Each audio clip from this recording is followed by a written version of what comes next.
You know, that diplomacy of 2018 came on the heels of that remarkable year of fire and fury in 2017.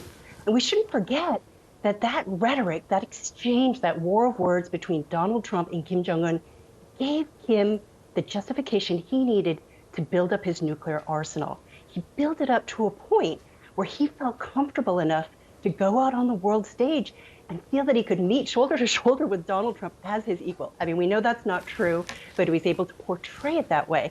And so we shouldn't remember that despite that diplomacy in 2018, which was very promising at the time, we are going into a period with North Korea, regardless of who is in the White House in January, with a North Korea that has a stronger, more advanced nuclear and ballistic missile arsenal. So while 2018 was so promising, to be honest, it's giving Kim Jong-un so much legitimacy, but he has given nothing up. So it's going to be a huge challenge for whoever takes the White House, whoever's in the White House in January. Absolutely. So do you think he made those gains because Donald Trump essentially just lost interest in getting any progress, getting any deals out of the North Koreans? I believe that President Trump underestimated how important these nuclear weapons are to Kim Jong-un. You know, when you look at his style, he uses bullying tactics to try to get what he wants. And he thought, this is a young man from a poor country that I could just bully into submission. I can negotiate a deal like a real estate deal to convince him, and it would be an easy foreign policy victory.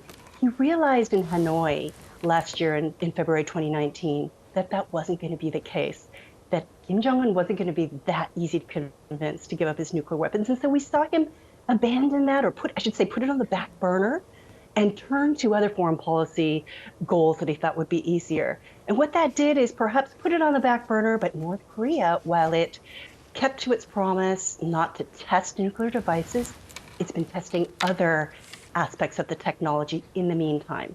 So come January, it's going to have a stronger program. And so in that sense, just putting things on hold hasn't been a productive strategy. How would Kim Jong-un view Joe Biden's election as president? I don't think the North Koreans will be particularly happy. Things did not go well. There was very little contact, of course, during the Obama years of strategic patience. But if Joe Biden is elected into office, they are going to have to deal with the Americans. In a sense, it will be a return, I believe, to a more traditional type of diplomacy, a more traditional type of negotiation. It takes away that element of opportunity that the North Koreans favor, which is they were hoping that they could fool Donald Trump into some sort of deal that would benefit them in the long run. But it certainly created a sense of anxiety for the North Koreans as well. So I do hope they see that if there is a different administration, that it would be a bit of a reassurance to go back to what it is. They know a type of diplomacy that they understand. But, you know, I do hope that if Joe Biden is elected president, that he doesn't go back to square one and to strategic patience. We really need to go forward and build on what's happened so far with this outreach with Kim Jong-un and be open-minded to a completely different way of negotiating with the North Koreans, building on some of the strides that have been made with the outreach, but also understanding that we need, the United States needs its allies in the region, and to work on those traditional alliances in the region to make sure that everybody's on board with the path forward with North Korea. The US is so preoccupied with domestic issues at the moment, the daily violence on the streets as well as the COVID crisis. What is your sense of what another 4 years of Donald Trump might look like? You know, I have to tell you, I am still reeling from that debate. It was such a debacle. It was really, it was so hard for us. It was in the evening. It was so hard for me to go to sleep. It was just such a devastating and show of a lack of respect. And I say that not to be partisan, but just because I'm very concerned as well about what that projects to the rest of the world, about American leadership. And I've been saying for several years to my counterparts in Asia that this is when they ask me about Trump administration policy, I always tell them there's Trump administration policy and then there's President Trump. And those are sometimes not the same things. And so what we saw yesterday was a display of style over substance.